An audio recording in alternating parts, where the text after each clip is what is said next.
GH near Unyaba, a Kia Benewa, and a Massani with the Shie. Meaning Sammy, whom you own him, Sammy, come up and a bro. Na, and ne. Nkomo bi abeta bonten efa Kennedy Agyapong Kennedy Agyapong e de ensem bi abetudwa a efa yemba emema ho ni ade o de betudwa se wo ye bema na wo ho a e wo se wo ma wani ko wadwuma ho na e wo se wo yi emba adwen eye de efi wuchim because woni sika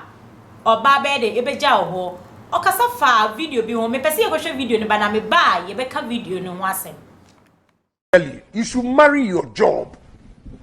That's the first, second key to success. Honesty, hard work. You marry your job before your wife, because Obama cash you know big job. Me na me catch take it from me, and now you don't love me, and now you say, why you serious or what you want? I'm planning overnight before you wake up in the morning to go out, my friend. Ebusia inti video no ena yakwasha aba no emba bi wo ho a omuchimode oba bi wo ho a on support bema oba bi wo ho a ono de ndidi a onima ne se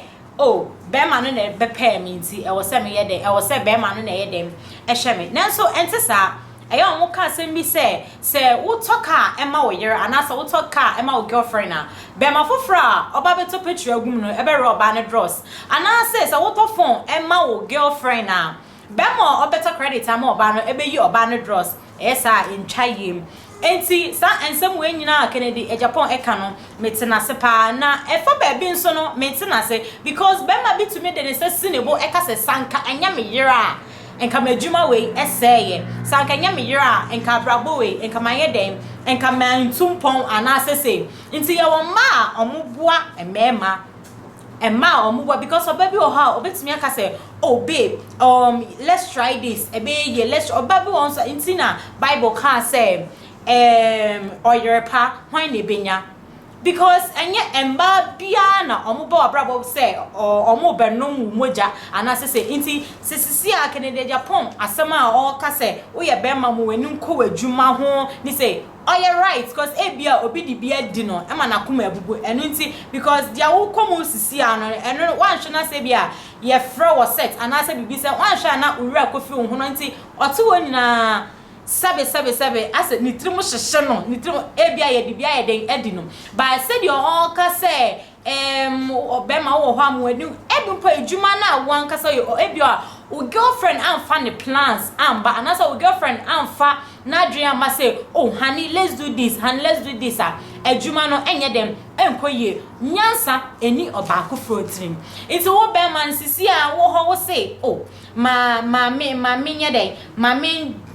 dream minyi ma dream free oba we so me forgetting my girlfriend or me forgetting my reno na me aminye me business na me aminye say ebi mpa oba ne nyansa kakra bi a ode be support wo no eno crown poaching say one kasa whole idea iti ye omeme bi wo ho a omutimi ka say sankanya me yira because mema ye de bia na mota woska ye to be save this 10 pesos and whatever my ye to be just 50 pesos because ye kasi ye speniska ni nyina anya wo be de wo be tro enitina se be ma bi wo ho na so yi sika mo ba e be ma so omani da fom omo hwa de se omo ma 1 cedi na se wudi 1 cedi ni nyina na se be kakra na se o za ko bi se niska ana se wo za ko yese ya obedwe se oba we kra ye ne bobrani oba we kra ye ne enu ntina se emema se bia opoba ni na pie opoba ni na yese ya obenya bi ba every time obe ware a oye dey on fa nti at times e bi so mo say nti dey ntina emma na muni omu pie muni omu kopa ni ade dey ntina mo ware samba obi be catch us say obeku baby say wehu ase your baby bi wo ho because it's natural say omunim sade na omo ne wo ye na anyo they just want you for a night or they just want you but a dream marriage they go outside ye pobi a ye ne be planning intina at times me mo worry we crass because omunim say oba owo village there ono de oh ya tete no oh fa wetu ya fa wetu ya wudi sika ajabi wudi se nti asam na Kennedy ekan say we your bema was say woman when you ko adwuma ho he is right though but enyo baby na wo fa na obema wa brabo aye basa your baby wo na so bo brabo ma she's a blessing obema wa brabo akoso dia wo ye ebi kra dia na wo ye no kra ye ntumpon ba wo ono na bo wa brabo mu no. She said, my mom always come me say, oh, me yakono because anywhere I go, be I mean making sure say, baby I'm a kono like a hobby day. Every day offer me, oh, you are sugar, you are and yes say be sabe me chane do Debbie, mommy yemisa. But maybe like or can say like one who said yeah, like nebane say so me but with your she's a blessing or she's like this. And she say ebia obi say abawa brabo man na say or baby say I then abawa brabo man that doesn't mean say she's coming to destroy your life or she's coming to do bad and also be more or be more wa brabo akoso and I say obemo obi bi I then akoso so what am I say nti enye say or baby abawa brabo mo obese wa brabo ni say plans na wo planning no oni oba no en planning one oba no say like if we are some of the bebra no and I say answer the bema no and I say asemo no be catch on one kasa o carry na who say oh me yiri we there me girlfriend we there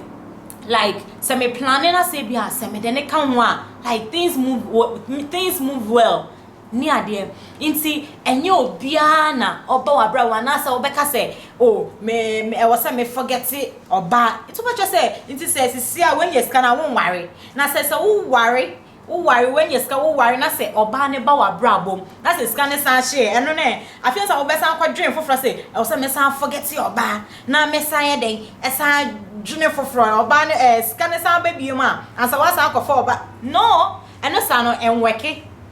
pe oba onim nyansa won pe oba onim oba owo nyansa o nyamisura adwen na wo kasa wo be dream forget your oba ne be kan ho ma sa adwen na o dwen no ebe den ebe koso because na me kai say wo be share na wa like video na wa comment e dia ama me media ne akua be ne wa makramo